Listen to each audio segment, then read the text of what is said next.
मुअज़्ज़ज़ मोहतरम उलमाए कराम,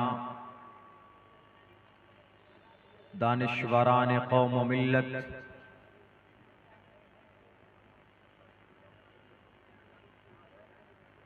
तकरीबन 1 साल के बाद फिर इस बस्ती में हाज़िरी का मौका मिला। अपनी बात शुरू करने से पहले अराकीन जलसा का दिल से शुक्रिया अदा करता हूँ। मुझे आप लोगों से जिस ताल्लुक से बात करनी है, कुछ दिनों पहले बाज़ाब्ता तौर पर मुझे मैसेज दिया गया और तकरीबन सभी उलमाए किराम को वो मैसेज पहुंचाया गया है, दिया गया है कि कौन से आलिम दीन किस उन्वान पर, किस टॉपिक पर, किस मजमून पर बात करेंगे। तो मेरे लिए एक उन्वान तय किया गया है, दुनिया भर में मस्जिद की मिसाल, मस्जिदों की मिसाल। अगरचे मुझे ये समझ में नहीं आया, लेकिन पूरी कोशिश करूंगा कि इस ताल्लुक से आप लोगों के सामने दुनिया में जो मसाजिद हैं, जो मस्जिदें हैं, उनके ताल्लुक से आप लोगों के सामने कुछ पेश कर सकूं। ये जलसा एक मस्जिद की निस्बत पर मुनाकिद किया गया है, यानी मस्जिद है पहले से, मगर बढ़ते ही भी आबादी को लेकर जगह नाकाफी है। इसीलिए नौजवानों ने, आपके गांव के लोगों ने कोशिश की कि उस मस्जिद की तौसी का काम हो, उस मस्जिद में जगह बढ़ाई जाए, उस मस्जिद को थोड़ी बड़ी की जाए। मस्जिद नबवी जिसकी बुनियाद तक़वे के आधार पर रखी गई है, ला तक़ुम फीहि अबदा लमस्जिदुन उस्सिसा अला तक़वा मिन अव्वल यौमिन अहक़्क़। पहले ही दिन से उस मस्जिद की बुनियाद और उसकी पहली ईंट तक़वे के आधार पर, यानी उसी गर्ज से, सवाब की नीयत से रखी गई। मस्जिद नबवी दुनिया के अंदर 6 करोड़ 30 लाख मुरब्बा मील की ये जो जमीन है, इस जमीन पर जितनी भी मसाजिद हैं, जितनी भी अल्लाह के घर है, उन तमाम मस्जिदों में बरकतन दूसरी सबसे बड़ी मस्जिद है मस्जिद नबवी। वो मस्जिद हिजरत के बाद उसकी बुनियाद डाली गई। तकरीबन 6-7 साल बाद उस मस्जिद में जगह कम पड़ने लगी, क्योंकि जब मस्जिद नबवी की बुनियाद डाली गई थी, उस वक्त उस मस्जिद की चौड़ाई 35 फीट और लंबाई तकरीबन 30 फीट थी, और ऊंचाई, बीच में फासला, उसकी जो छत थी तकरीबन 2.5-3 मीटर ऊपर पर उसकी छत रखी गई थी। छत लकड़ी, खजूर के टहनियों से उसकी छत बनाई गई थी, यानी बिल्कुल कच्ची छत। आप अगर आग लगा दें माचिस की तिल्ली खींचकर, तो वो पूरी छत चंद सेकंडों में जल सकती थी। लेकिन उस वक्त की मस्जिदें कच्ची होती थी, लेकिन नमाजी बड़े पक्के होते थे। आज मस्जिदें बहुत मजबूत है, बहुत पक्की है, लेकिन आज नमाजी बहुत कच्चे भी हैं और बहुत कम भी हैं। हमारी मस्जिदें आबाद नहीं हो पा रही है। इस पर बात करूंगा मैं। तो जब उस मस्जिद की बुनियाद डाली गई, 5 साल, 6 साल, 7 साल का अरसा गुजरा, तो उस मस्जिद में चूंकि ईमान लाने वाले सहाबा की तादाद बढ़ने लगी और फिर मस्जिद की जगह कम पड़ गई। जब मस्जिद की जगह कम पड़ी तो अल्लाह के नबी अलैहिस्सलातु वस्सलाम ने मशवरा किया, कहा कि इस मस्जिद को थोड़ी वसी की जाए, बड़ी की जाए। जैसे आज आपके गांव में मस्जिद के तौसीक के काम के लिए जलसे होते हैं, नौजवान उसको बढ़ाने के लिए मेहनतें कर रहे हैं। तो उस वक्त जब बात आई सामने कि उस मस्जिद को थोड़ी और चौड़ी की जाए, तो उसकी चौड़ाई जहां 35 फीट थी तो उसकी चौड़ाई 20 फीट और बढ़ाने की बात हुई, और लंबाई जहां 30 फीट थी तो 15 फीट और बढ़ाने की बात हुई।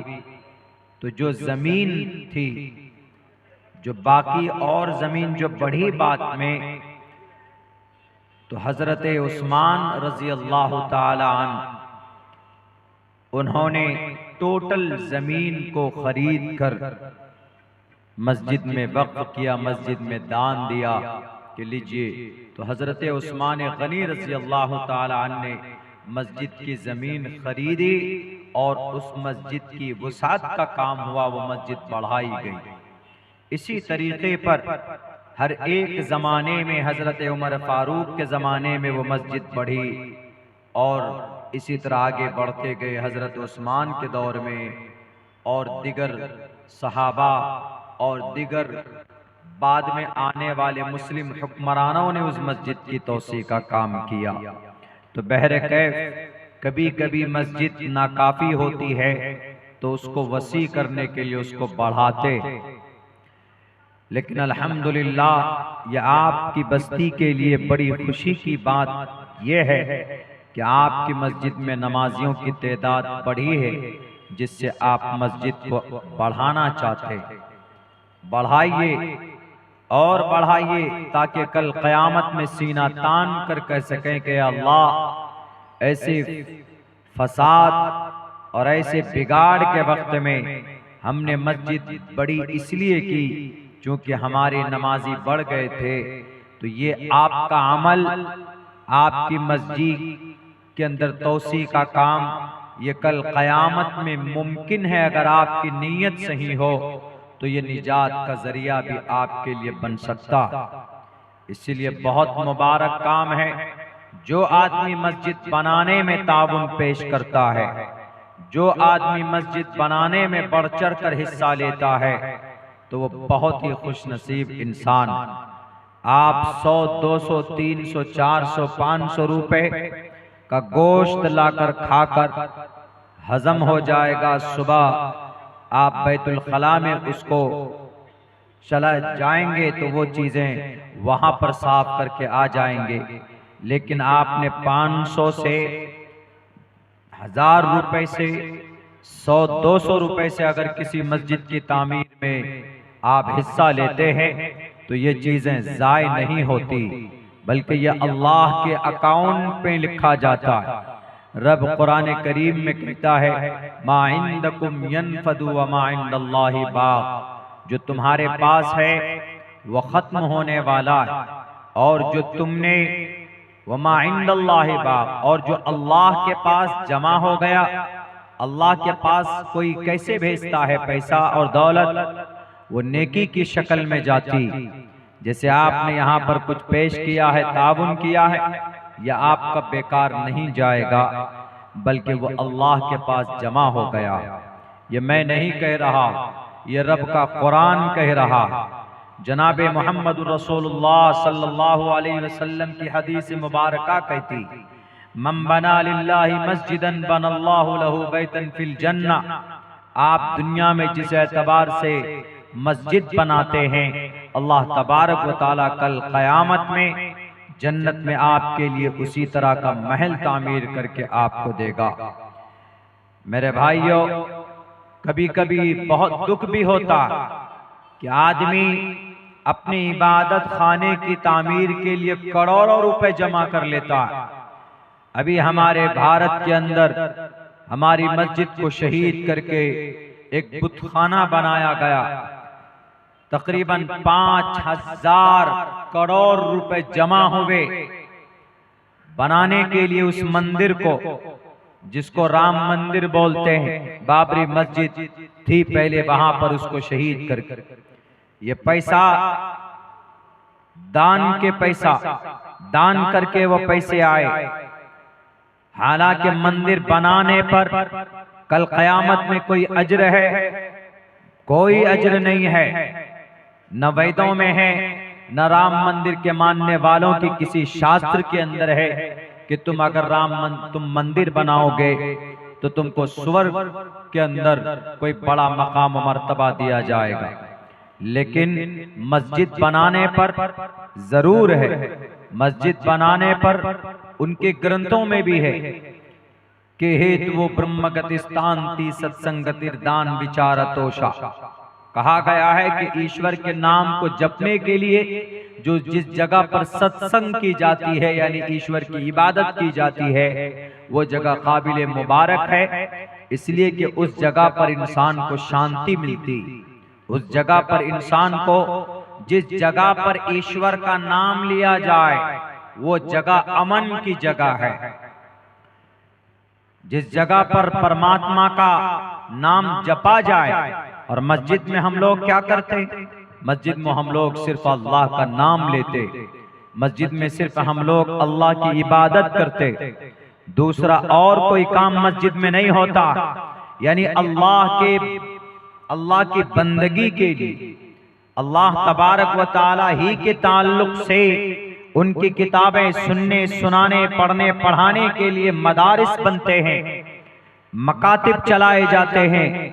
बल्कि अल्लाह के नबी अलैहिस्सलाम ने मदीनतुल मुनव्वरा में बैठकर वहां के पत्थर पर बैठकर मोहम्मद अलैहिस्सलातु वस्सलाम ने दुनिया के तमाम उमूर के फैसले किए। सियासत हो, समाजी काम हो, मिल्ली काम हो, कौम के लिए अगर कोई भी काम होता था तो आप अलैहिस्सलातु वस्सलाम वहीं मस्जिद नबी पर बैठकर वो काम अंजाम देते थे। यहाँ तक के सहाबाए किराम को जंग में भेजने का काम उसी मस्जिद नबवी से हुआ करता था, मस्जिद से होता था। निकाह भी हो तो मस्जिद में हो, दीनी कोई भी मशवरा हो तो मस्जिद में हो, हमारे बच्चों की तालीम का बंदोबस्त मस्जिदों के अंदर हो। दुनिया को नहीं मालूम तो मालूम होना चाहिए कि दुनिया का सबसे पहला मदरसा अगर कहीं पर था तो मस्जिद के अंदर था, जिसको आज दुनिया अस्हाबे सुफ़ा, मदरसा सुफ़ा, जो मस्जिद नबवी के बिल्कुल करीब में एक चबूतरा बना दिया गया था पत्थर का, तो सहाबाए किराम वहीं पर बैठकर कुरान को सीखते थे। अल्लाह के नबी पर जो हदीस नाजिल होती थी उसको याद किया करते थे। और जो सहाबा दूर से आते तो वो वहीं पर रुकते थे, क़याम करते थे। और उसी से जो सहाबा पहले से कुरान और अहादीस की जो जानकारी होती थी वो उनसे सीखा करते थे। आज हम लोग मस्जिद से अलग हो गए। आज सिर्फ अजान हो तो मस्जिद में वही 10-5 लोग पहुंचते हैं नमाज पढ़ने के लिए। बाकी मुस्लिम नौजवान, मुस्लिम हमारे समाज का एक बड़ा तबका मस्जिद से बिल्कुल अलग थलग रहता है, जिसकी बुनियाद पर मस्जिद, अगर आप मस्जिद को आबाद नहीं करेंगे, नमाजियों की तादाद नहीं बढ़ेगी, तो आप क्या समझते हैं कि वो मस्जिद आपके लिए खैर का जरिया बनेंगी? जब मस्जिदें आबाद नहीं होती है तो मस्जिद के दिल से पूछो, उनके दिल से हो सकता है आपके तबाही और बर्बादी के लिए कोई आह निकलती हो। मेरे भाइयों, दुनिया के अंदर 4 मस्जिद का चर्चा मैं करूंगा आपके सामने।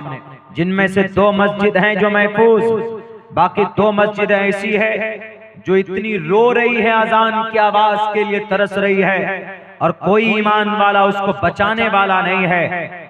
जहां अजान की आवाज होती थी वहां पर आज बुत परस्ती के सॉन्ग बजते हैं, गाने बजते।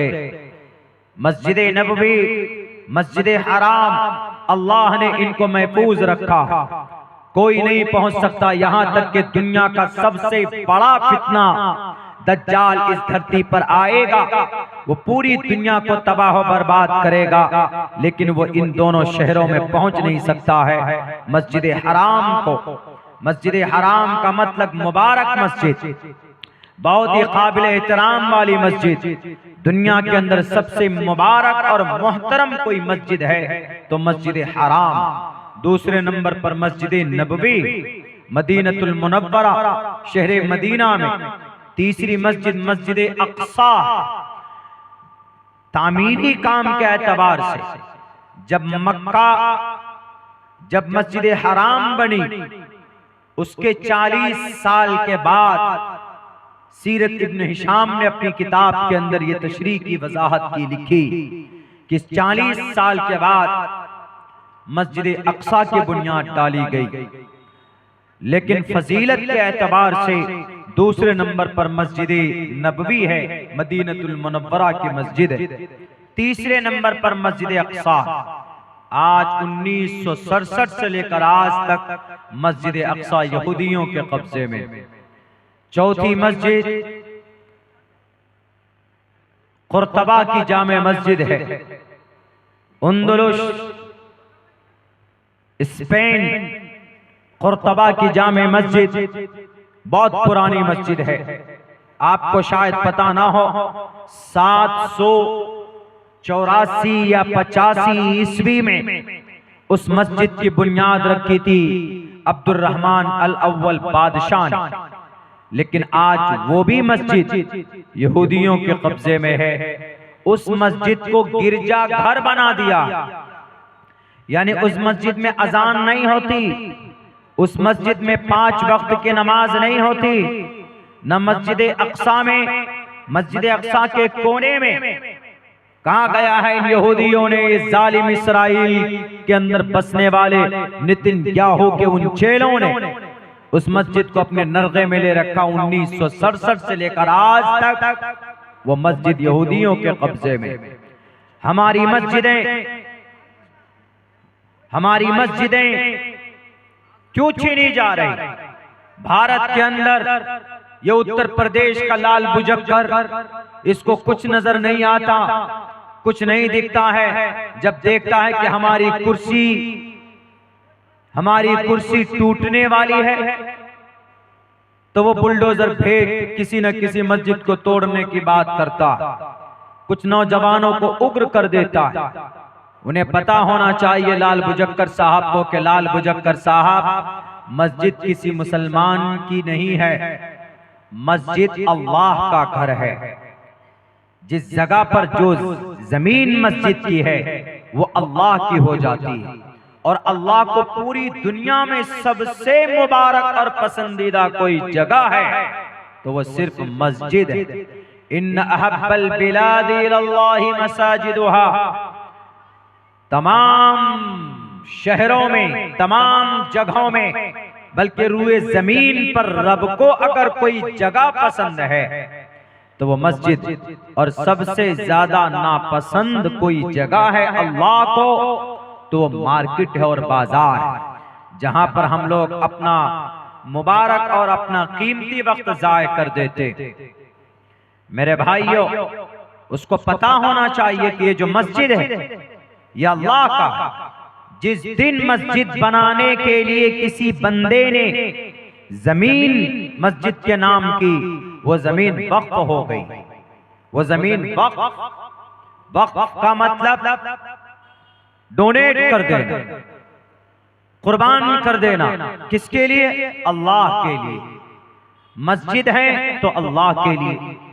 या अगर कोई जमीन किसी मदरसे के लिए, किसी मकतब के लिए दे दी गई तो वो अल्लाह के मखलूक के लिए, अल्लाह के बंदों के फायदे के लिए। इन्हीं वक्फ की प्रॉपर्टी, इन्हीं को बोला जाता। जो मस्जिद है वह वक्फ की प्रॉपर्टी है।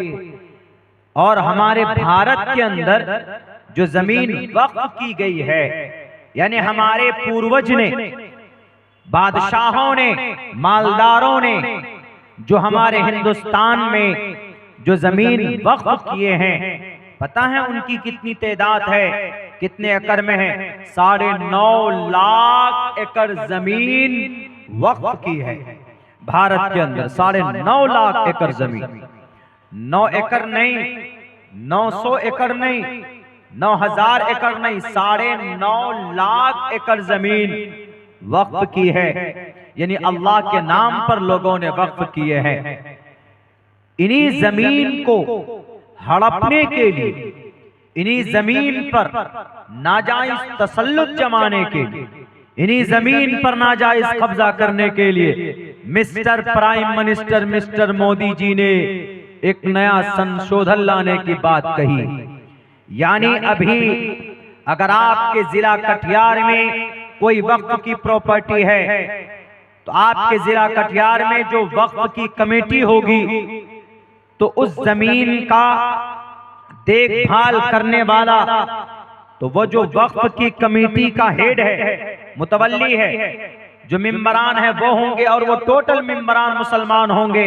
ये अभी तक था, लेकिन जब ये कानून आएगा तो आपके कटिहार में वो जो वक्फ के टीम का जो सबसे बड़ा सरदार होगा वो डीएम होगा, और 2 गैर मुस्लिम होंगे उसके मेंबर।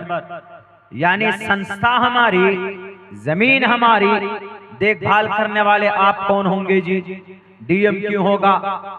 और 2 गैर मुस्लिम मेंबर क्यों होंगे? ये बात समझ के खिलाफ है। इसी के लिए हम लोग प्रोटेस्ट कर रहे हैं, इसी के लिए हम लोग एहतजाज कर रहे हैं कि हमें ये कानून पसंद नहीं। जब जमीन हमारी है, आपके गांव में जो मस्जिद है, वो जिसने भी जमीन दी या देंगे, वो जमीन मस्जिद का मुतवल्ली बेच नहीं सकता है, या मस्जिद के काम के अलावा दूसरे काम में इस्तेमाल नहीं हो सकता है, क्योंकि एक चीज जब वक्त हो गई उसको नहीं बेच सकते। लेकिन mister prime minister mister Modi उसको बेचना चाहते हैं। बेचा है। मुंबई के अंदर जो सबसे बड़ा उद्योगपति है अंबानी साहब, उनकी जो डुप्लीकेट जन्नत है एंटीलिया, 4000 स्क्वायर फुट पे है, 21 करोड़, मात्र 21 करोड़। हालांकि 21 करोड़ उसके लिए कोई बड़ी रकम नहीं, 21 करोड़ रुपए में उन्होंने वो जमीन खरीदी। जब तहकीक की गई, पता ये चला कि वो वक्फ की जमीन है। वक्फ की जमीन कोई न बेच सकता है न कोई खरीद सकता है। वक्फ की जमीन को सिर्फ कौम की फलाह के लिए, समाज की तरक्की के लिए, अल्लाह की इबादत के लिए, अल्लाह को राजी करने के लिए इस्तेमाल किया जा सकता, और किसी दूसरे या तीसरे मकसद के लिए नहीं हो सकता। लेकिन उसको 21 करोड़ रुपए में बेचा गया, और अभी उसका केस कोर्ट में चल रहा। एक आदमी को खुश करने के लिए कानून लाया, सोचा कि ये कानून आएगा तो उस इलाके का जो डीएम होगा वो फौरन क्लीन चिट दे देगा डुप्लीकेट के जन्नत के रखवाले को, और उसको कहा जाएगा कि भाई आज से ये जमीन आपकी है। मेरे भाइयों, वक्फ की प्रॉपर्टी कोई नहीं बेच सकता। यकीनन हमारे वक्फ के जिम्मेदारों से कोई न कोई गलती हुई, और यकीनन हुई। अगर ये वक्फ की प्रॉपर्टी की सही देखभाल करते लोग, इसका पैसा सही इस्तेमाल में होता, तो आज आपको आपकी मस्जिद बनाने के लिए चंदा नहीं करना पड़ता। इतना बड़ा प्रोग्राम करके, इतनी मेहनत करके, पैसा इकट्ठा करके आपको मस्जिद की तामीर के लिए इतनी कद्दोकाविश नहीं करनी पड़ती, क्योंकि वक्फ की प्रॉपर्टी की इतनी आमदनी होती, इतनी आमदनी होती कि हम मस्जिद की जमीन भी खरीदते, उसमें आलीशान मस्जिद भी बनाते, उसमें मकतब भी बनाते, उसमें मदरसा भी बनाते। ये सारे काम वक्फ की प्रॉपर्टी की आमदनी से होता। आप कहेंगे कि मौलाना इतना पैसा कैसे आता? मैं आंकड़ा आपके सामने रखता हूं, पेश करता हूं।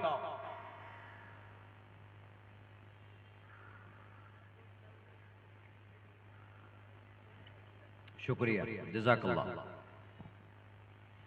महाराष्ट्र में 30% वहां पर 1 लाख एकड़ जमीन महाराष्ट्र में है वक्फ की। उनमें से 70,000 एकड़ जमीन नाजायज कब्जा है उस पर, यानी वक्फ के पास नहीं। वक्फ के पास मात्र 30,000 एकड़ जमीन है।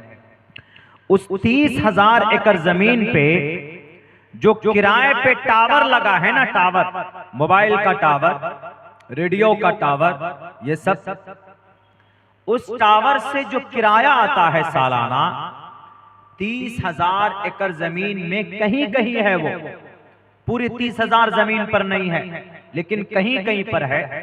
तो उससे जो पैसे आते हैं,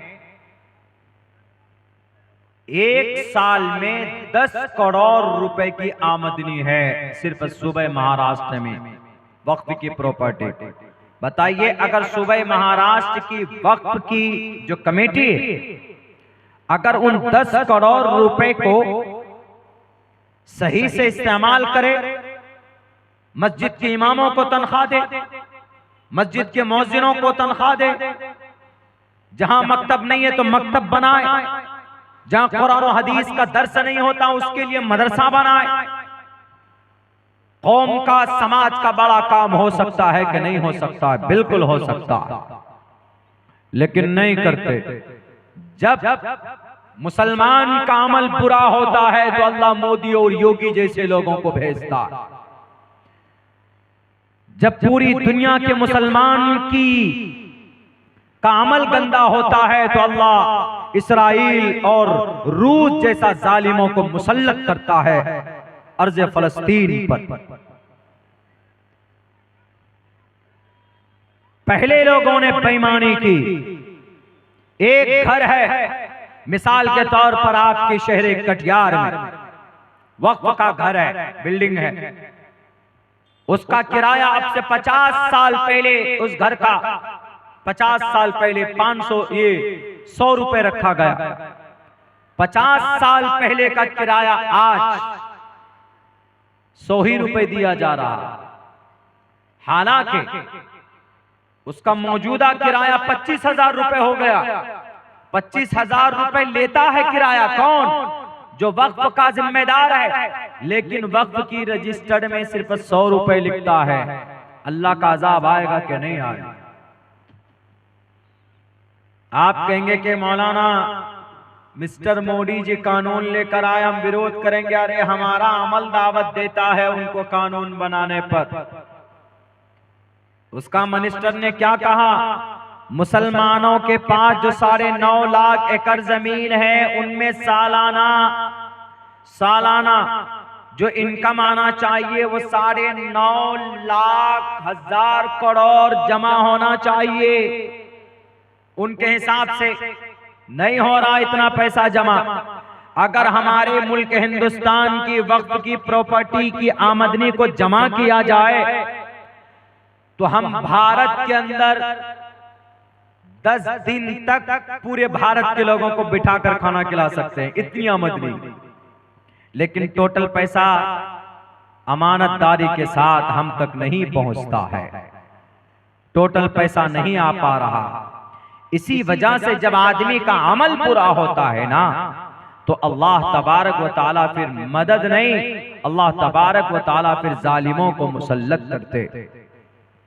मेरे भाइयों, ये जमाना है अपने अमल को सुधारने का। अभी तो 2 मस्जिद की मिसाल मैंने आप हजरात के सामने पेश की। मस्जिद अक्सा, जिसकी फजीलत, जिसका तज़किरा रब ने कुरान करीम के अंदर किया और यूं कहा है सुब्हानल्लज़ी असरा बिअब्दिही लैलन मिनल मस्जिदिल हराम इलल मस्जिदिल अक़सा। मस्जिद अक़सा, उसके इर्द गिर्द हमने बरकत रखी है। रब कहता अल्लज़ी बारकना हौलहू लिनुरियहू मिन आयातिना, हमारी निशानियां हैं, हमने मुबारक बनाया उस मस्जिद को, मस्जिद अक़सा को। लेकिन आज मस्जिद अक़सा किसके कब्जे में है? यहूदियों के कब्जे में। कितने हैं यहूदी पूरी दुनिया में? 1.5 करोड़ यहूदी। मुसलमान कितना है पूरी दुनिया में? 1.5 पौने 2 अरब मुसलमान। यानी मुसलमानों का सवा हिस्सा नहीं है यहूदी। लेकिन यहूदी आज इतने ताकतवर है कि इन्होंने दुनिया के हर खित्ते में अपने एजेंट को बैठा के रखा हुआ। उनके पास ऐसे ऐसे जासूसी तंजीमें, अगर आप में से किसी को मारना हो तो आपके घर में घुस के मारेगा, आपको पता भी नहीं चलेगा कि मुझको किसने मारा। ये यहूदी इतने मजबूत हो गए। 1967 से लेकर बैतुल मक़दिस यहूदियों के कब्जे में। अल्लाह के नबी अलैहिस्सलातु वस्सलाम ने 16 या 17 महीने उसी मस्जिद अक़सा के तरफ रुक करके आपने नमाज अदा की थी। ये वही मस्जिद अक़सा है जिसकी बुनियाद के बारे में कहा जाता है कि शुरू के अंदर 2 मस्जिद की बुनियाद हजरत आदम अलैहिस्सलाम ने रखी। एक मस्जिद हराम, दूसरी मस्जिद अक़सा। मस्जिद हराम से बुनियाद रखकर जब वो बैतुल मक़दिस मुल्क शाम की तरफ आए, मुल्क शाम के तरफ, तो बैतुल मक़दिस की बुनियाद रखी। उसके बाद फिर हजरत याकूब ने, उसके बाद फिर हजरत दाऊद ने, हजरत दाऊद बनाते बनाते उनका इंतकाल हो गया, तो उन्होंने अपने बेटे हजरत सुलेमान अलैहिस्सलाम ने बाकी का काम पूरा किया। इसीलिए हजरत सुलेमान के बारे में ये यहूदियों का कहना है कि ये मस्जिद अक़सा हैकले सुलेमानी को तोड़कर उसकी बुनियाद रखी गई है। हैकले सुलेमानी का मतलब हजरत सुलेमान अलैहिस्सलाम की महल, हजरत सुलेमान अलैहिस्सलाम का दरबार, उसको तोड़कर मुसलमानों ने उस पर बुनियाद रखी। यानी मोहम्मद अलैहिस्सलाम के मानने वालों ने उस पर बुनियाद रखी है। इसीलिए यहूदी उस पर मस्जिद अक़सा पर कब्जा किए हुए। उस शहर, वो शहर यहूदियों के नजर में भी काबिल एहतराम है और मुसलमानों के भी नजर में काबिल एहतराम है, और नसारा यानी जो ईसाई है उनके नजर में भी काबिल एहतराम। तीनों लोग झगड़ रहे हैं। लेकिन तारीख की किताबों में देखेंगे तो हजरत सुलेमान अलैहिस्सलातु वस्सलाम का वो हैकल नहीं, वो दरबार नहीं था, बल्कि उन्होंने वो मस्जिद वहां पर बनाई थी। और फिर वो मस्जिद बनी, बड़ी मुबारक मस्जिद बनी। 3 मस्जिदों के तरफ कोई सवाब की नीयत से अगर सफर करे तो सफर किया जा सकता है, ज़ियारत की नीयत से। एक मस्जिद हराम की तरफ और एक मस्जिद नबवी की तरफ और एक मस्जिद अक़सा की तरफ। मस्जिद अक़सा फ़लस्तीन में है। जिस शहर में मस्जिद अक़सा है उस शहर का नाम यरूशलेम है, और उस शहर पर, उस मस्जिद पर यहूदियों का बहुत दिन से कब्जा। लोग उस पर नमाज पढ़ते, लेकिन कभी कभी यहूदी गोली बारूद भी कर देते, कभी कभी नमाज में गोली चला देते, कभी कोई कुरान पढ़ रहा होता है तो उसके ऊपर जुल्म ज़्यादती करते हैं। वहां पर जुल्म सितम का बाजार गर्म है। अलबत्ता ये मस्जिद पहले भी यहूदियों और नसरानियों के कब्जे में गई, लेकिन कुर्बान जाइए, एक बड़े अजीम सिपहसालार सुल्तान सलाहुद्दीन अय्यूबी ने ये मस्जिद जब यहूदियों के कब्जे में गई तो 16 मरतबा जंग लड़ी उन्होंने। सुल्तान सलाहुद्दीन अय्यूबी ने 16 मरतबा जंग लड़ी, तब जाकर मस्जिद अक़सा को आजाद किया और कराया। 1100 ईस्वी के अंदर, यानी अब से तकरीबन 1000 या 1100 साल पहले की बात। सुल्तान सलाहुद्दीन अय्यूबी उस मस्जिद को आजाद करने वाले, उस मस्जिद को फतह करने वाले उससे पहले हजरत उमर फारूक रजी अल्लाह ताला अन्हु थे। उस मस्जिद को यहूदियों के नरगे से और उनके पादरी और उनके वहां उस वक्त के ईसाइयों के नरगे से छुड़ाने वाले उमर फारूक रजी अल्लाह ताला अन्हु। लेकिन आज फिर यहूदियों के कब्जे में हमको नहीं लगता है कि अब शायद कोई उस मस्जिद को आबाद करा पाएगा, कोई उस मस्जिद को छोड़ा पाएगा, इसलिए कि भारत के अंदर छोटी छोटी मस्जिद पर बुलडोजर चला दिया जाता है, कोई उसकी आवाज बुलंद करने वाला नहीं होता। मस्जिदों में ताले लगा दिए जाते, ताला खुलवाने की हिम्मत नहीं होती। मदरसे बंद कर दिए जाते, उस पर कोई बात करने वाला नहीं होता। बुज़दिल बन गए हमारी तंजीम के लोग, बुज़दिल बन गए हम मुसलमान, बुज़दिल बन गए हमारे लीडरान। मैं बात झूठी नहीं कर रहा। अभी कुछ दिनों पहले शहर अररिया का एमपी वो कुछ इस तरह बयान देता है कि अगर अररिया में रहना होगा तो हिंदू बनकर रहना होगा। आज तक उनके खिलाफ कोई लीडर केस बुक नहीं करा पाया। वो हमारा सीमांचल जो पुरामन इलाका है पूरे भारत के अंदर इसको आग में झोंकने का बयान देता, उसके ऊपर केस फाइल नहीं हुआ, उसकी अरेस्टिंग नहीं हुई, लेकिन उनको अरेस्ट करने के लिए जो लोग मुतालबा कर रहे थे 500 अज्ञात लोगों के खिलाफ केस बुक कर लिया गया। ये दोहरी पॉलिसी यहाँ के प्रशासन की, लेकिन किसी की हिम्मत नहीं हुई कि उस प्रदीप कुमार सिंह के खिलाफ हम किसी थाने में जाकर कोई एफआईआर दर्ज कराते। क्यों? सब डर गए, सबके मुंह में दही जमे हुए थे। बड़ी तंजीमें क्यों सो रही? हमारे सीमांचल जो बहुत पुराना इलाका पूरे भारत के अंदर गुर्बत जरूर है, पसमानदा जरूर है, लेकिन सीमांचल के लोग पुरअमन हैं। हमारे सीमांचल के लोग लड़ाई पर विश्वास नहीं रखते, हमारे सीमांचल के लोग दंगा पर विश्वास नहीं रखते। हमारा सीमांचल का नौजवान गरीब जरूर है, लेकिन हाथ में तलवार लेकर किसी निहत्थे को मारता नहीं है। एमपी साहब, आपकी जो नीयत है नापाक है, आपकी सोच है घटिया है। आप पढ़े लिखे अगर हैं तो आपको अपने सोच पर पछतावा होना चाहिए। इसलिए कि साफ लफ्जों में श्रीमद् भगवत गीता के अंदर कहा गया कि जो आदमी गुरु ज्ञानी होगा वो किसी को तकलीफ देने के लिए कोई बात नहीं कहेगा। बैरकैफ ये तो वो है, उनको समझना है कि उन्होंने गलत कहा है कि सही कहा, यानी जो बोला है, जो गलती किया उसके ऊपर कोई अरेस्टिंग नहीं, बल्कि वाई प्लस सिक्योरिटी दी गई है उनको। और जो बेचारा कह रहा है कि जो इस तरह का भाषण दे रहा है लड़ने और दंगा फसाद का, उसको अरेस्ट करो तो उन मासूमों को पकड़कर उनके खिलाफ एफआईआर हो रही। अररिया के डीएम साहब, एसपी साहब, आप तो कम से कम निष्पक्ष होकर जांच कीजिए और उसको कैफर किरदार तक पहुंचाइए। वो मेंबर ऑफ पार्लियामेंट हैं तो वो सिर्फ अररिया के हिंदू भाइयों का नहीं, अररिया के अंदर जो बड़ी तादाद में अमन परस्त मुसलमान रहते हैं आप उनके भी एमपी हैं।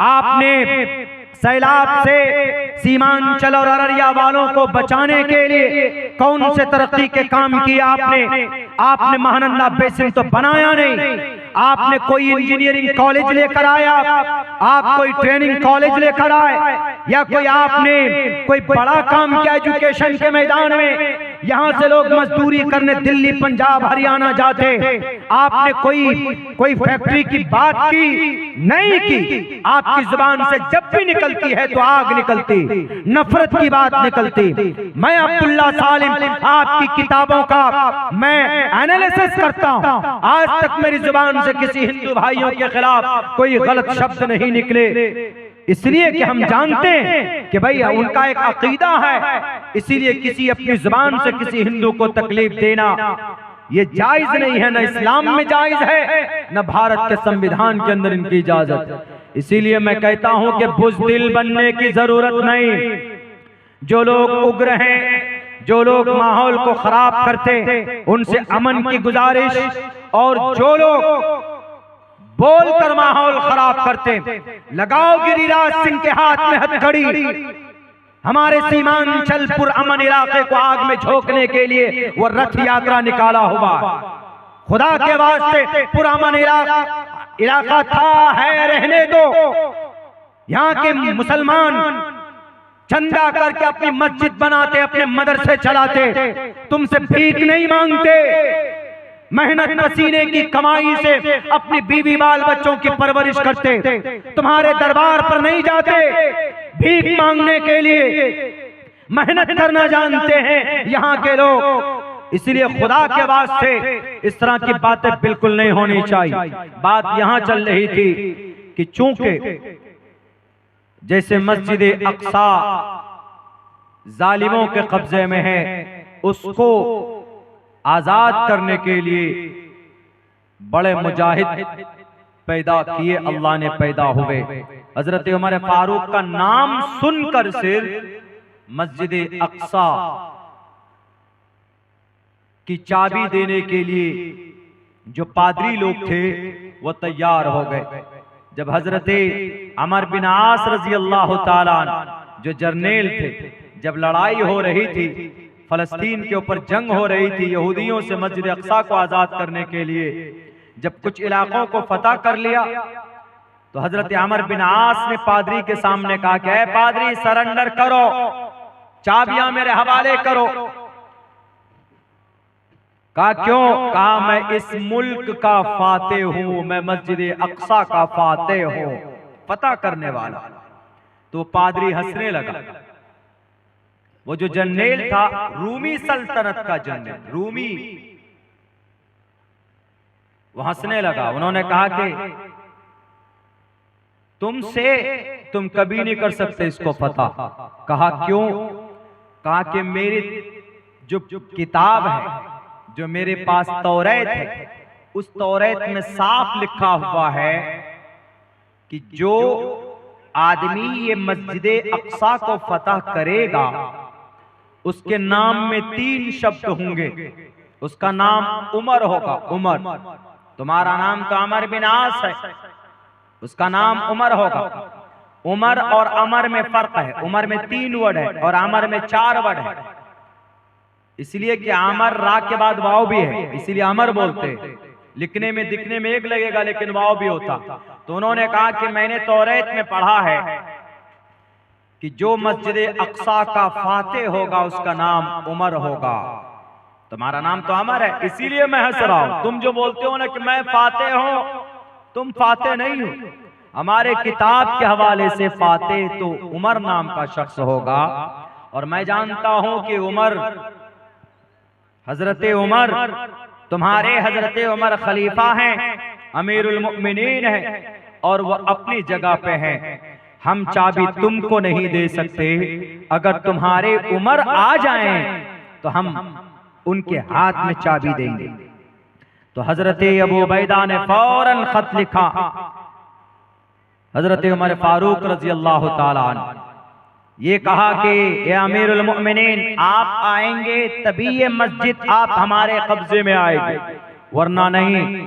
कहा कि अच्छा ठीक है, कोई बात नहीं। लंबा सफर था, आपने एक ऊंट लिया और लंबे सफर की वजह से आपने अपने एक गुलाम को लिया।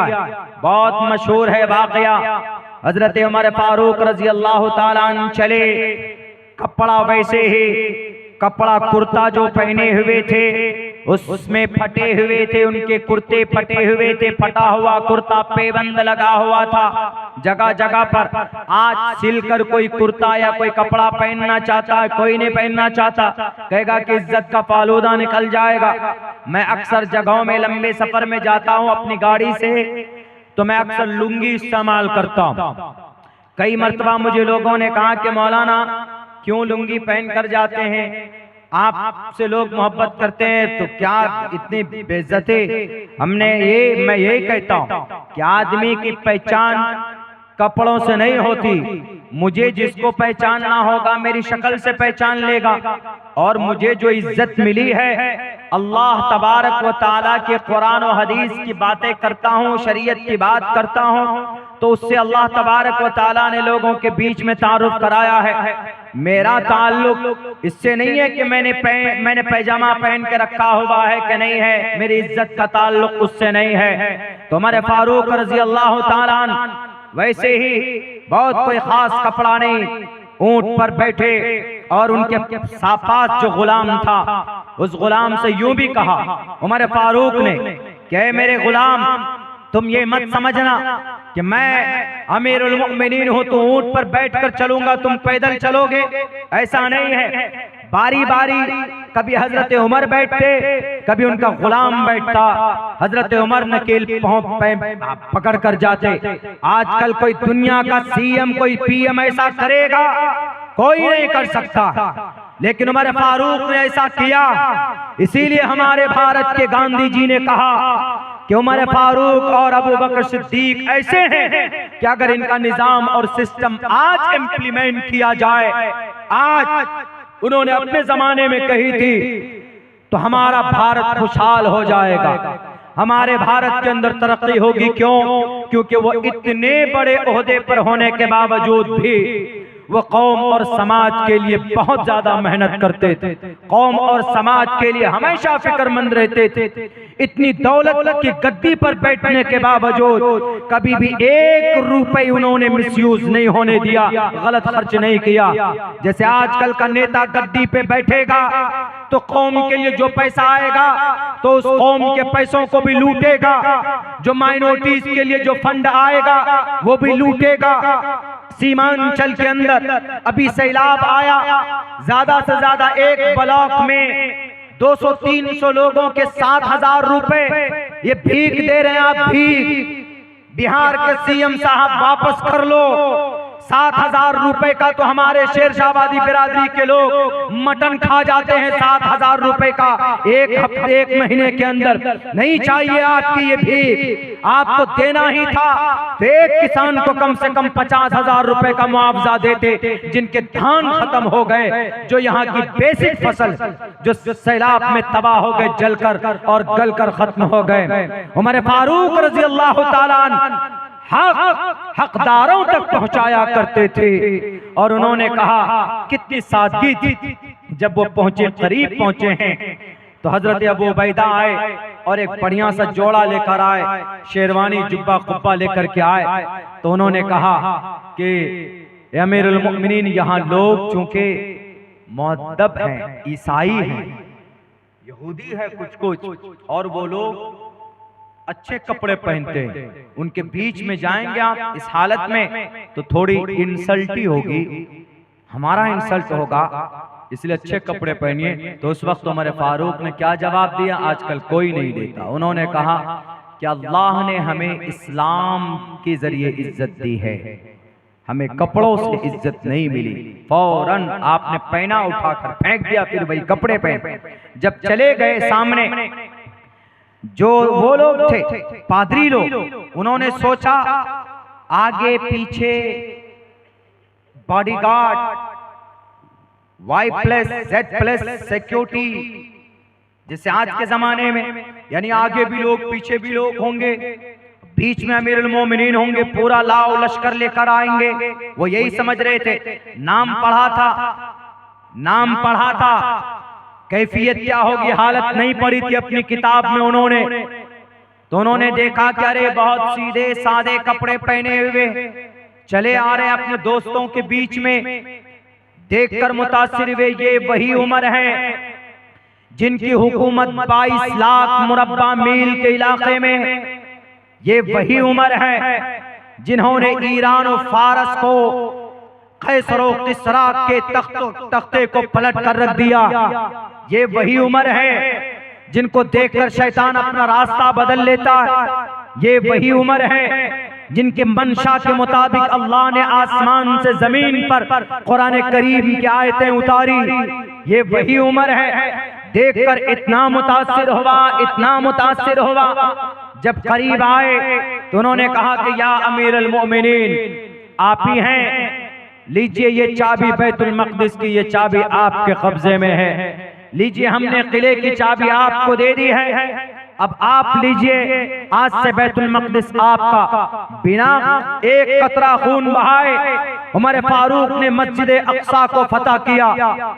नमाज का वक्त हुआ तो वहां पर आप अलैहिस्सलाम जो सुलह कर रहे थे तो उनके चर्च के करीब बैठकर तो आप हजरत अमीरुल मोमिनीन ने नमाज के वक्त में वहां नमाज नहीं पढ़ी, बल्कि आप दूसरी जगह पर नमाज आपने जाकर पढ़ी, इसलिए ताकि हमारे सहाबा ये ना समझें कि ये जगह भी मस्जिद की हो गई, अमीरुल मोमिनीन ने नमाज पढ़ी है तो इस पर कब्जा कर लो। आज जितने भी लोग बोलते हैं ना कि मस्जिद जबरन कब्जा करके बनाई गई है, जैसे यहूदी लोग बोलता है मस्जिद अक्सा के बारे में, तुम सबूत पेश कर दो, मस्जिद अक्सा तुम्हारे हवाले कर देंगे।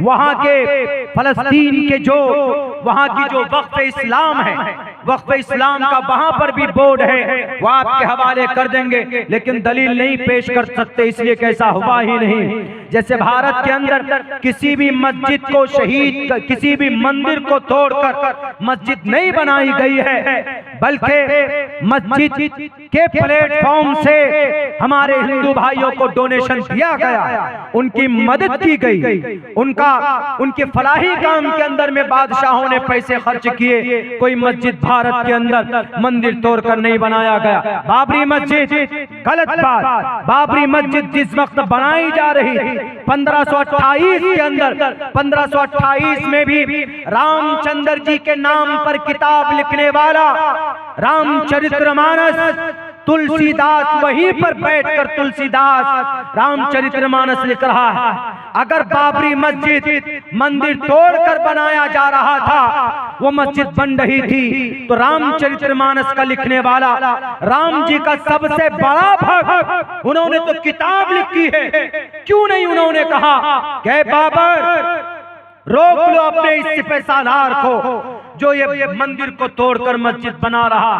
एक वर्ड भी नहीं बोला, क्यों? क्योंकि ऐसा हुआ ही नहीं था, यानी किसी मंदिर को तोड़कर मस्जिद बनाई ही नहीं गई थी। सुप्रीम कोर्ट में भी एक्सेप्ट किया था जब जजमेंट देना था कि बाबरी मस्जिद किसी मंदिर को तोड़कर नहीं बनाई गई। अल्लाह से मैं कभी उम्मीद है कि अल्लाह जरूर इंसाफ करेगा एक न एक दिन। भारत के अंदर किसी दुनिया के किसी भी हिस्से में जबरन किसी जमीन पर कब्जा करके उस पर मस्जिद नहीं बनाई जा सकती। ये बात याद कर लीजिए कान खोल कर, इस्लाम में परमिशन नहीं। अल्लाह के नबी अलैहिस्सलाम जब गए मदीनतुल मुनव्वरा हिजरत करके पहुंचे तो सबसे पहला काम मस्जिद तामीर होनी चाहिए।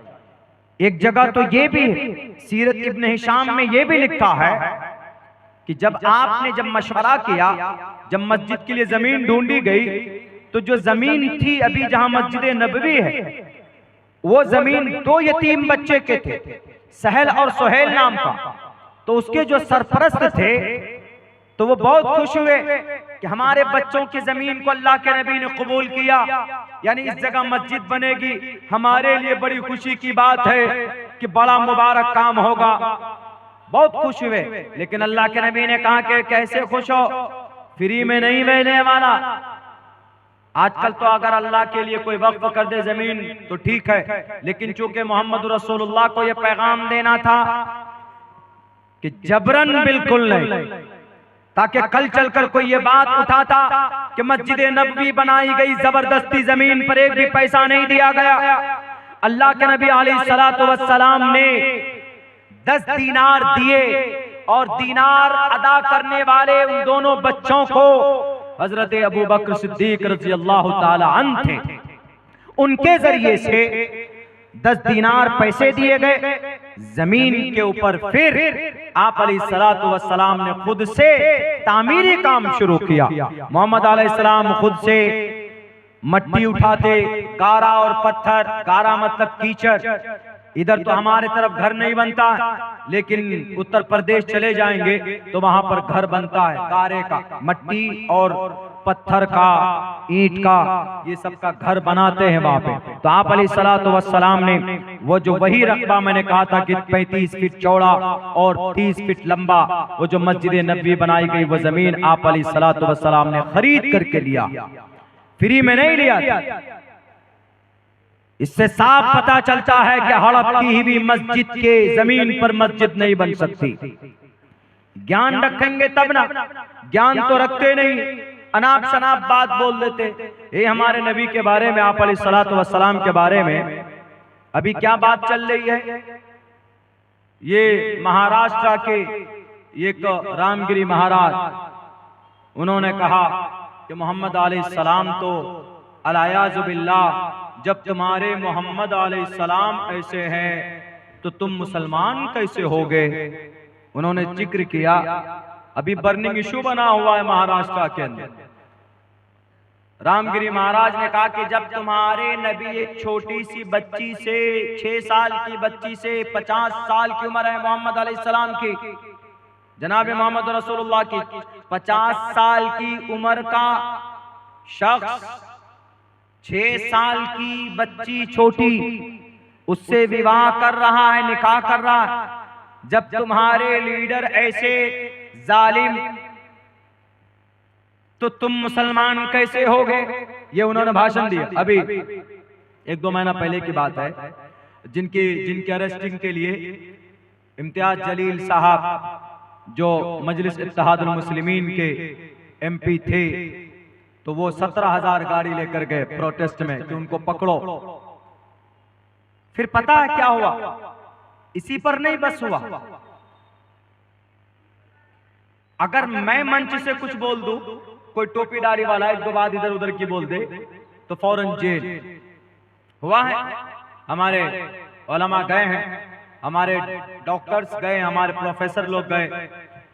वो रामगिरी महाराज ने इतना बड़ा भाषण दिया, तो सीएम क्या कहता है, सीएम महाराष्ट्र का, वहां का सीएम ये कहता है, जो लोग सोशल मीडिया में देखे होंगे उनको तो पता है, जो लोग सोशल मीडिया आप लोग नहीं है तो आप लोगों को बता रहा हूं। उन्होंने ये कहा, सीएम ने ये कहा कि हमारे धर्म गुरु को कोई हाथ नहीं लगा सकता है। ये स्टेटमेंट था उनका, सीएम का। अरे तुम्हारा धर्म गुरु है ही नहीं, वो तुम्हारा जाहिल गुरु है, इसलिए कि उस गुरु को नॉलेज ही नहीं। जब उससे इंटरव्यू लिया गया, उससे कहा गया कि जरा आप बताइए गुरुजी, आपने इतनी बड़ी बात कैसे कह दी, इतनी गलत बात। तो पता गुरुजी ने क्या कहा, गुरुजी ने कहा कि नहीं, मैंने गलत बात नहीं कही, मैंने वो बात कही जो मुसलमानों की किताब में है, उनकी हदीस की किताब में है, उनकी सीरत की किताब में है, उनकी हिस्ट्री की किताब में है। ये बात बिल्कुल सही है, बात तो सही कही, लेकिन उसको गलत माने में लेकर बोला, गलत माने में लेकर बोला। क्या आप अलैहिस्सलाम ने 6 साल की उम्र में अम्मा आयशा से निकाह किया है और 9 साल की उम्र में आपकी रुखसती हुई अम्मा आयशा को बीवी बनाकर लेकर गए? ये है, मोतबर रिवायात में यही है। लेकिन आप अलैहिस्सलाम की उम्र 50 साल है, बीवी 9 साल की। हाउ इज इट पॉसिबल, कैसे मुमकिन हो गया? तो उनको एतराज इसी बात पे है। तो हमने उनको कहा, जवाब दिया सोशल मीडिया के प्लेटफॉर्म से, हमने कहा कि वो गुरुजी धार्मिक गुरुजी नहीं है, वो नफरती गुरु है। जो आदमी धार्मिक होगा, जो आदमी नॉलेजफुल होगा, जिस आदमी को ज्ञान होगा, वो कभी भी किसी की धर्म की बात को लेकर उसको जलील और रुस्वा नहीं करेगा। उसको अगर समझाएगा भी तो मुहज्जब अंदाज में, मुस्बत अंदाज में। लेकिन यही बात उनकी किताब में अगर हो तो हमने कहा कि हमारे नबी के ऊपर थूकने से पहले गुरुजी अपनी किताब में देख लीजिए, आपकी किताब में भी है, त्रिशदशो दशवर्षा भार्गो विंदेन नग्निकाम एकविंशति वर्षा वा सप्रा वर्षा वाप्नुयात। 30 बरस का मर्द 10 वर्ष की लड़की से विवाह कर सकता है ऐसी लड़की से जिसको हैज का खून ना आया हो, यानी उसको माहवारी ना आई हो। और भी नीचे आइए, नीचे वाले लाइन में लिखा है एकविंशति, एकविंशति 21 को बोलते, एकादशा 11 को बोलते, द्विदशा 12 को, त्रयोदशा 13 को, चतुर्दशा 14 को, पंचादशा 15 को, षोडशा 16 को, सप्तादशा 17 को, अष्टोदशा 18 को, नवदशा 19 को और विंशति 20 को। इसी विंशति 20 के साथ एक लगाइए, संस्कृत में एक को एका, एक को एकम बोलते, एकादशा, एक विंशति, एक त्रयोशति, एक चतुर्शति, एक पंचाशति, 51, ऐसे जाएगा। ये संस्कृत के गिनती है, ऐसी गिनते संस्कृत में। एकविंशति वर्षा, 21 बरस का मर्द लड़का, वासप्रा 7 साल की बच्ची से विवाह कर सकता है। कहां लिखा है? महाभारत का यह मंत्र है, महाभारत में लिखा। आपको अगर नबी की जात पर एतराज है कि 6 साल की उम्र की बच्ची से विवाह कैसे किया, 9 साल की उम्र की रुखसती में बीवी बनाए, तो महाभारत के इस मंत्र में भी होना चाहिए। यहां पर भी तो वही बात है ना कि 30 बरस का मर्द, 10 वर्षा 10 साल की बच्ची भी तो नाबालिग होती है ना। भारत के अंदर में बच्ची कब बालिग होती? लड़की इस्लाम की नजर में 12 साल की उम्र में, भारत के कानून में 18 साल की उम्र में। लड़का कब बालिग होता है? 14 साल की उम्र के बाद, इस्लाम की नजर में, शरीयत में। लेकिन भारत के संविधान में 21 साल के बाद। लेकिन आजकल का लड़का तो 10 साल में बालिग हो जाता है, मोबाइल लेके, मोबाइल देख करके वो टाइम से पहले बालिग हो जाते हैं, उल्टी सीधी हरकतें करते हैं। फिर शादी उसके माँ बाप करा के नहीं देते तो चुपचाप अपनी सेटिंग को लेकर भाग जाते हैं और जाकर किसी कोर्ट में शादी कर लेते। माँ बाप कहाँ जी? पता नहीं। माँ बाप से भी बगावत कर कर जाके शादी कर लेते। और समाज की बेटियां भी ऐसी कर रही, हमारी समाज की लड़कियां। इस ताल्लुक से बहुत बातें होती है, होती भी आ रही हैं और लोग करते। मैं इतना कहूंगा, वक्त से पहले बालिग मत हो, बहुत खतरा है औरत के लिए, लड़की के लिए भी, लड़के के लिए। पहली बात तो तुमको एक नशा, एक हवस के चक्कर में इतने बड़े बड़े गुनाह हो जाते हैं, जिंदगी खराब हो जाती। नेपाल की एक लड़की है, बेंगलोर के अंदर नौकरी करती, शादीशुदा लड़की, औरत, ज्यादा उम्र की नहीं, अपने शौहर को छोड़कर अपने बॉयफ्रेंड के साथ रहने लगी। बॉयफ्रेंड मतलब लड़का दोस्त। हवस पूरा हुआ, 60 टुकड़े करके फ्रिज के अंदर उसको डाला, 60 टुकड़े करके फ्रिज के अंदर डाला उसको। 19 दिन के बाद उसकी लाश मिली, जब बदबू हो रही थी। और मारने वाला लड़का उड़ीसा का था और मारने वाला लड़का लड़की का बॉयफ्रेंड, दोस्त, जिसके लिए बोलते थे you are my life, you are my rajkumar. वो भी बोलता होगा तुम हमारी जिंदगी की सब कुछ, इस तरह के डायलॉग। दिल फेक आशिक इसी को बोलते हैं, दिल फेक आशिक, जिंदगी तबाह बर्बाद करने वाले ये जालिम बैरक है। ये कभी नहीं होना चाहिए। किसी पर एतराज कीजिए, मुअज्जब अंदाज में कीजिए। जो बात अल्लाह के नबी अलैहिस्सलातु वस्सलाम की जीवनी में है, तो आप अलैहिस्सलातु वस्सलाम की जीवनी में बात गलत नहीं है, क्योंकि अम्मा आयशा सिद्दीक़ा से निकाह हजरत अबू बकर सिद्दीक ने कराया और अल्लाह के नबी ने 9 साल की उम्र में जो रुखसती की है, अम्मा आयशा की रुखसती हुई है। 9 साल की उम्र में अम्मा आयशा बालिगा हो गई थी। अरब कंट्री के अंदर वहां की आबो हवा गर्म है, वहां 9-10 साल की उम्र में बच्चियां बालिग हो जाती है, इसमें कोई शक नहीं है। इसलिए इस पर कोई एतराज नहीं होना चाहिए। रामगिरी महाराज साहब, आपको अगर ये एतराज हो कि नबी ने 13 शादी 11 शादियां क्यों की, नबी ने 11 शादियां की है। आपके तरफ ब्रह्मचारी नहीं बने हैं, अंदर खाने सब काम करते हैं। पता है बिना औरत के, बिना शादी के किसी की जिंदगी पुरसुकून नहीं हो सकती। मर्द के अंदर सेक्स की शहवानी कुव्वत अल्लाह ने रखी, मर्द और औरत के अंदर। औरत कब्जा कर ले, औरत कंट्रोल कर ले, मर्द नहीं कर सकता। शहवत जिसको सेक्स बोलते, ये अल्लाह की तरफ से, ये मर्द जल्दी कंट्रोल अगर कर ले, यानी जिसकी इसको, इस कुव्वत को, इस इच्छा को पूरा करने के लिए अल्लाह तबारक व तआला ने एक निजाम रखा है किसका? शादी का। यानी अगर आदमी के अंदर शहवत हो, उसको पूरा करने के लिए अल्लाह ने पाक रिश्ता बनाया। कौन सा? शादी का। अल्लाह के नबी फरमाते मन इस्तता मिनकुमुल बाता फल्यतज़व्वज, अगर तुम में से कोई आदमी खर्च बर्दाश्त कर सकता, बीवी को सुख दे सकता, उसकी जरूरत पूरी कर सकता, फल्यतज़व्वज, उसको चाहिए कि शादी करे, गर्लफ्रेंड ना बनाए, मोबाइल के अंदर में हेलो हवा यूं ना करे, शादी करे, बीवी बनाए।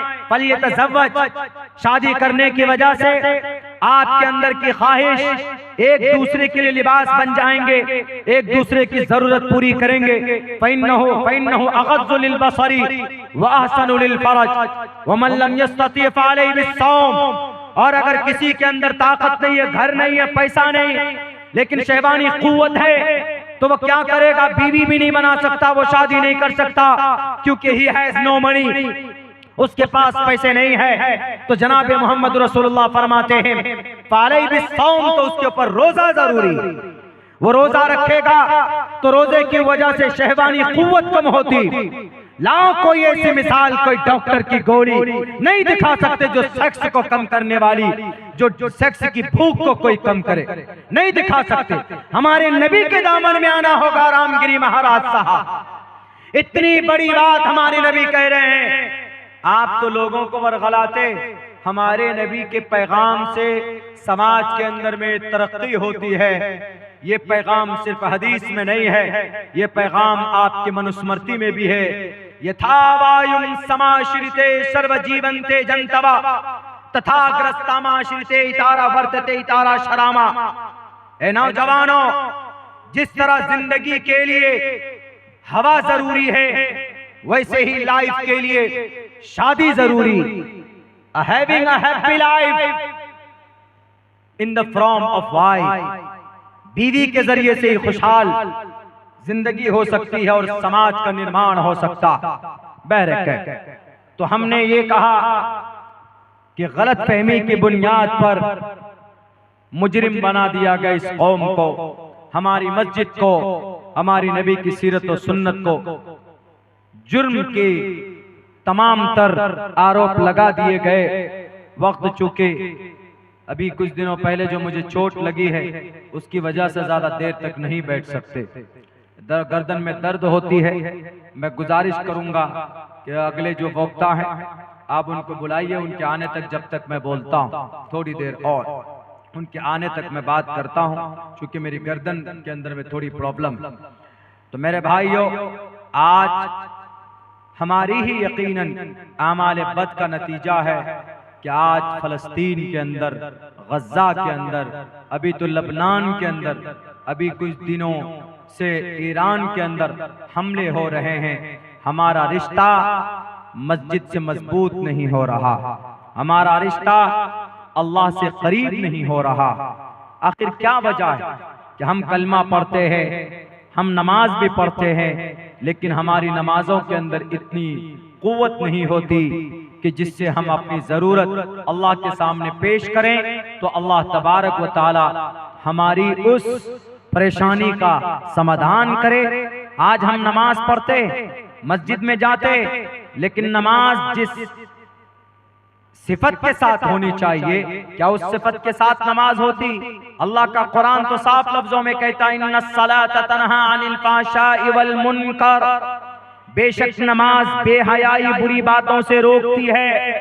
लेकिन जब हम मस्जिद में देखते हैं कि मस्जिद में जो नमाजी हैं नमाज पढ़कर आते हैं तो गाली वही बोलते, वही दूसरे की चुगलखोरी करते, वही दूसरे की गीबत करते, बेईमानी वही करते, आखिर क्या वजह है कि नमाज हमको सही हालत पर नहीं ला रही?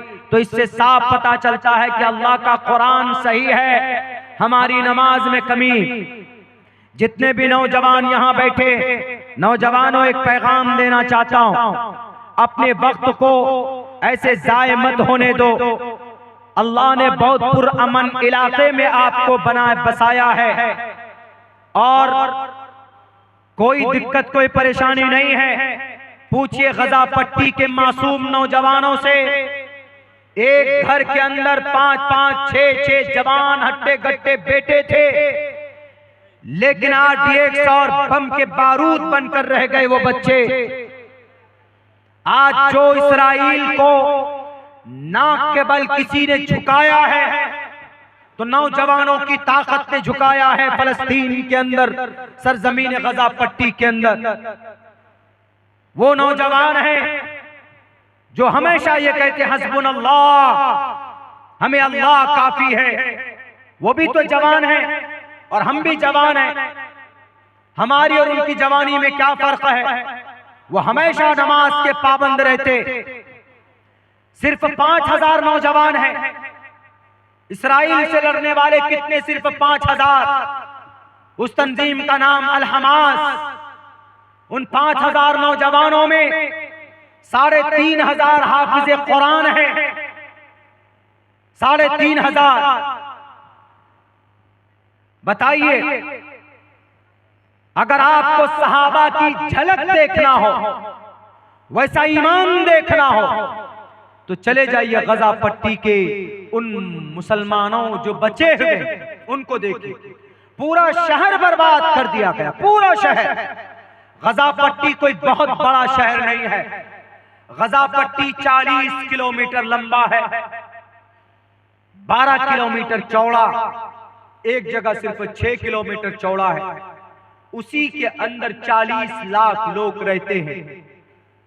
उस गजा पट्टी का एक इलाका समंदर से घिरा हुआ, 3 हिस्सा उसका 2 हिस्सा इस्राइल से घिरा हुआ है, एक हिस्सा मिस्र से घिरा हुआ।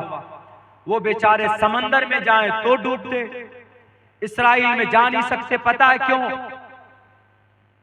बड़ी बड़ी दीवार खड़ी कर दी बॉर्डर पर इस्राइल कि ये इस्राइली इधर ना, ये गजा पट्टी के फलस्तीनी इधर ना। इतना बड़ा जुल्म हो रहा।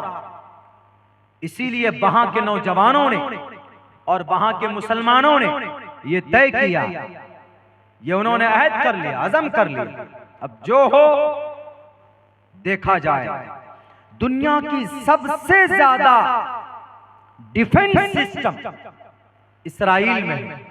छोटा सा मुल्क है, छोटा सा, बहुत पिद्दा सा, बहुत बड़ी आबादी भी नहीं है, लेकिन इतना ताकत बनाया, इतना ताकत उन्होंने बना रखा है कि कोई भी उनसे करीब नहीं हो रहा उनके मुकाबले के। क्यों? उनके पास आयरन डोम है।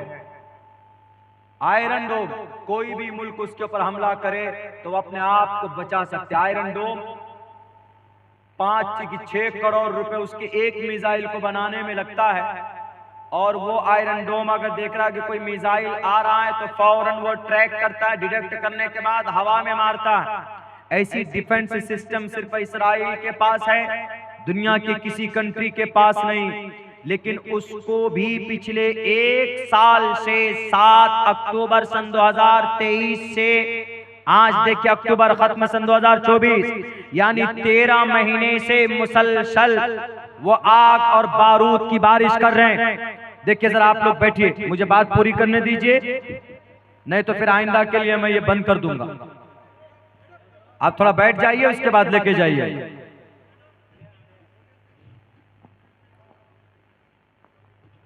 इसीलिए मैं कहता हूं कि नौजवानों, ये वक्त है, कीमती वक्त है आपके लिए। अल्लाह के रास्ते के लिए अपना कीमती वक्त लगाइए। कुछ नहीं कर सकते तो नमाज पाबंदी से पढ़िए। कुरान नहीं पढ़ना जानते हैं तो कुरान सीखने जाइए। 38,000 हाफिज कुरान बने पिछले 1 साल में। कहां? गजा पट्टी में 38,000 हाफिज कुरान, यानी बम बारूद की बरसात में। आ गए? कोई आ गए? हाँ, बस अपनी बात 2 मिनट में करते। 38,000 हाफिज कुरान यहाँ हम मदरसे में बैठकर नहीं बना पाते, हमारे बच्चे नहीं बन पाते, वहां कैंपों में 38,000 बच्चे हाफिज कुरान बने। इसीलिए नौजवानों, अगर आप सुधर जाओ तो समाज सुधर जाए, माशरा सुधर जाए। बहुत बहुत शुक्रिया।